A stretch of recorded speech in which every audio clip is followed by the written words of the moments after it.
মানব সেবাই পরম ধর্ম, এটাকে স্মরণ করে দিয়ে বলছি। আসলে দুস্থ মানুষের পাশে যদি দাঁড়ান আপনি, তাতে কিচ্ছু কমে যায় না।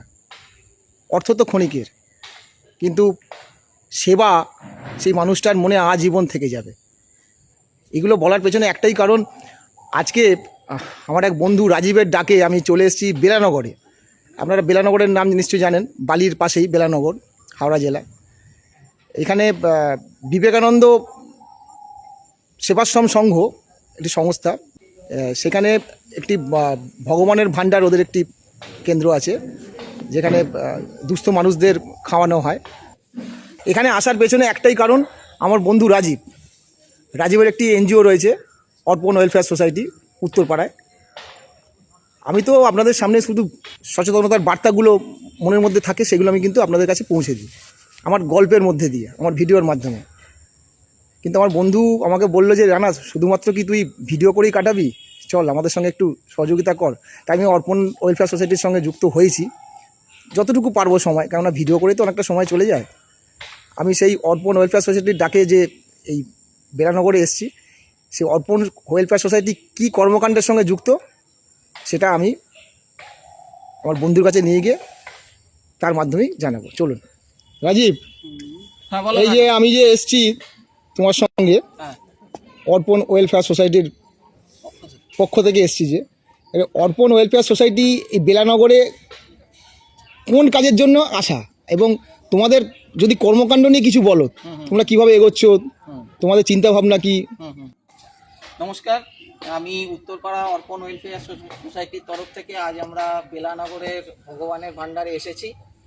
বিবেকানন্দ সেবাশ্রম সংঘ হচ্ছে ক্লাবের নাম, এবং সেখানে কিছু দুস্থ ও দরিদ্র মানুষের প্রতিদিনের খাওয়ার ব্যবস্থা এখানে করা হয়।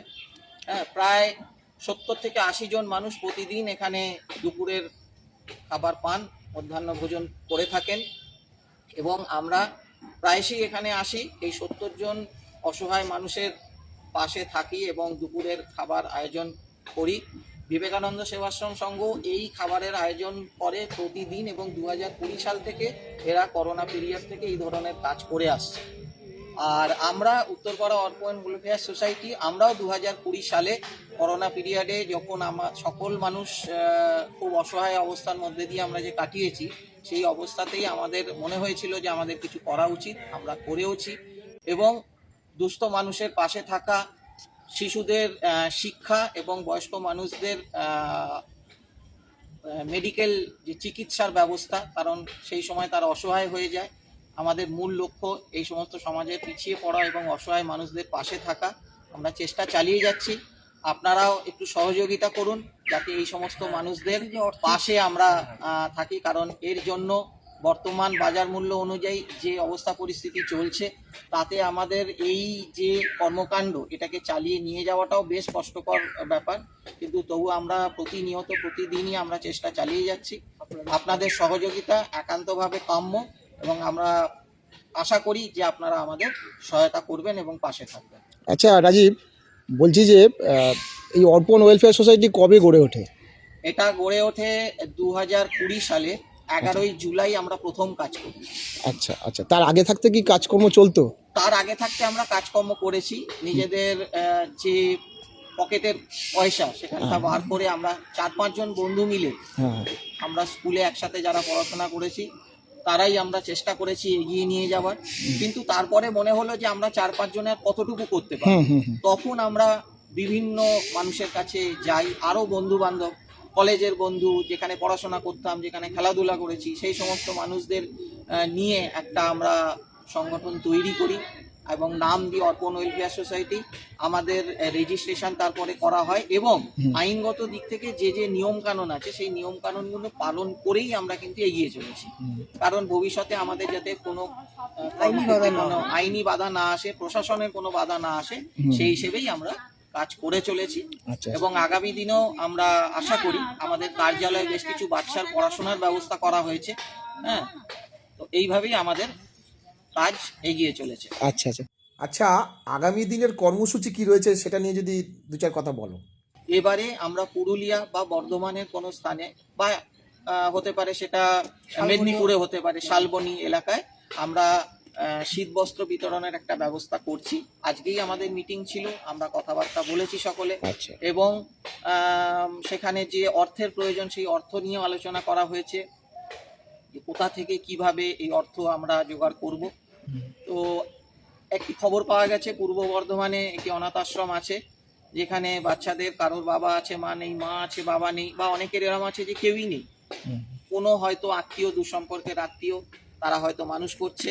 তাদের ওইখানে যে পরিমাণ ঠান্ডা পড়ে সেটা আমাদের এখানকার থেকে অনেক বেশি, এবং যার জন্য ওদের শীত বস্ত্রের প্রয়োজন।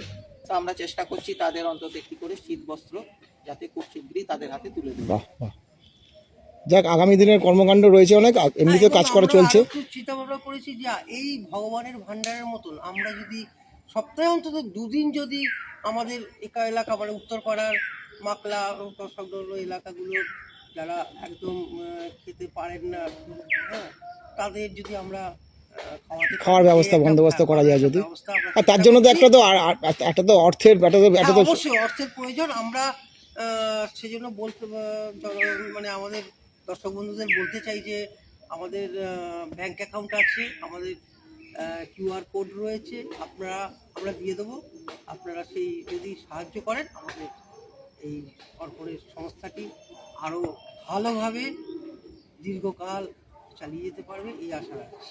যে যার যতটুকু সামর্থ্য আর কি, 10 টাকা, 20 টাকা, 50 টাকা, যে যেমন পারে সবাই। আপনাদের কাছে সরিবন্ধু অনুরোধ, এই নয় যে আপনাকে দিতেই হবে, আপনারা পাশে থাকুন, তাহলেই হবে। আমাদের সাহায্য করুন, পাশে থাকুন। দর্শক বন্ধুদের কাছে আমার অনুরোধ যে আপনারা যারা ভিডিওটা দেখলেন, বুঝতে পারলেন যে অর্পণ ওয়েলফেয়ার সোসাইটি কীভাবে তাদের কাজ এগিয়ে নিয়ে চলেছে। তাই আমার সবার কাছে একটাই অনুরোধ যে যদি আপনারা সামান্য কিছু ওনাদেরকে দান করেন আর কি, 10 টাকা, 20 টাকা, 50 টাকা, 100 টাকা, যার যেমন সামর্থ্য, 10 টাকা থেকে শুরু করে যার যতটুকু মনে হয় ততটুকুই দেবেন। আমি এই অর্পণ ওয়েলফেয়ার সোসাইটি কিউআর কোড দিয়ে দেবো। যদি আপনাদের মনে হয় যে হ্যাঁ ওদের কাজকে আরও এগিয়ে নিয়ে যাওয়ার জন্য আপনারা সহযোগিতা করবেন, আমি তো ওদের সঙ্গে আছি। আজকে তো প্রথম দিন এসছি, বলতে গেলে যোগ দিয়েই দিয়েছি। আমার অনুরোধ রইল আপনারা একটু সাহায্যের হাত বাড়িয়ে দিন।